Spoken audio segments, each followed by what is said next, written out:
ఎన్నికల ఫలితాలను ఎక్కువగా ప్రభావితం చేసేది ప్రచారాలే. ఒకప్పుడు నేతలు ప్రజల్లోకి వెళ్లి ప్రచారం చేసేవారు. ప్రస్తుతం సామాజిక మాధ్యమాలు సైతం కీలకంగా మారుతున్నాయి. తక్కువ సమయంలో ఎక్కువ ప్రచారం చేసేందుకు సోషల్ మీడియాలు వేదికలవుతున్నాయి. అదే సమయంలో కొందరు నాయకులు అసత్య ప్రచారాలకు తెరలేపుతున్నారు. ఈ నేపథ్యంలో సామాజిక మాధ్యమాలపై ప్రత్యేక నిఘా ఏర్పాటు చేయాలని ఎన్నికల కమిషన్ పోలీసు శాఖకు సూచించింది. ఈసీ సూచనతో పోలీసులు పర్యవేక్షక కేంద్రాలు ఏర్పాటు చేశారు. ఎన్నికల్లో పోటీ చేసే అభ్యర్థుల గెలుపు ఓటములను ప్రభావితం చేసే కీలక అంశం ప్రచారాలు. జనాల్లోకి వెళ్లి వారికి హామీలు ఇవ్వడం సహా మెప్పిస్తే అది గెలుపుపై ప్రభావం చూపుతుంది. కాలానుగుణంగా పరిస్థితుల్లో మార్పు వస్తుంది.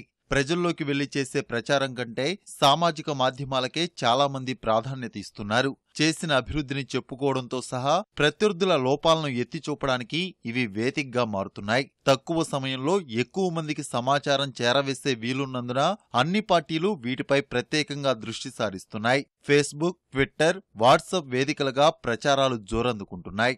రాజకీయ పార్టీలతో పాటు నేతలు సైతం ఫేస్బుక్ వంటి సామాజిక మాధ్యమాల్లో విస్తృత ప్రచారం చేస్తున్నారు. ప్రత్యర్థులు పార్టీలపై ఘాటు విమర్శలు, అసత్య ప్రచారాలు చేసేందుకు సైతం వెనుకాడడం లేదు. ఇలాంటి పరిస్థితులపై కన్నేసిన ఈసీ నిబంధనలను మార్చింది. తప్పుడు పోస్టులు పెట్టేవారిపై కఠిన చర్యలకు ఆదేశాలు జారీ చేసింది. రంగంలోకి దిగిన పోలీసులు ఐగార్డ్ సాఫ్ట్వేర్ వినియోగించనున్నారు. దీని ఆధారంగా నకిలీ అకౌంట్లు, చిరునామాలు గుర్తించవచ్చని చెబుతున్నారు. శాంతి భద్రతలకు విఘాతం కలిగించేలా పోస్టులు చేస్తే కఠిన చర్యలు తప్పవని హెచ్చరిస్తున్నారు. సోషల్ మీడియాలో ఈ మధ్య చాలా విస్తృతంగా ప్రచారం చేస్తున్నారు. సోషల్ మీడియా మానిటరింగ్ సెల్ పెట్టాం. సోషల్ మీడియాకి సంబంధించి కమిషనరేట్ పరిధిలో డీజీపీ ఆఫీస్లో సోషల్ మానిటరింగ్ సెల్ ఉంది. వాళ్ళ సహాయంతోనైతేమి, మాకున్నటువంటి సోషల్ మీడియా మానిటరింగ్ సెల్ ప్రకారం అయితేనేమి ఎప్పటికప్పుడు ఏం జరుగుతుంది, ఎటువంటి వార్తలు వస్తున్నాయి దాంట్లో అని చెప్పి చూడటం జరుగుతుంది.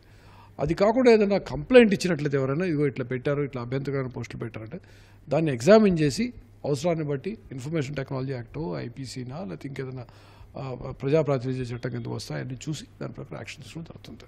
వాట్సాప్, ఫేస్బుక్ వంటి సామాజిక మాధ్యమాల్లో పోలీసులు సైతం సభ్యులుగా చేరి అన్నింటినీ క్షుణ్ణంగా పరిశీలిస్తున్నారు. అసభ్యకర పోస్టులు చేసేవారిని గుర్తించడంలో కొంతమేర ఇబ్బందులు ఉన్నా సాంకేతిక పరిజ్ఞానంతో అడ్డుకట్ట వేస్తామని పోలీసులు ధీమా వ్యక్తం చేస్తున్నారు.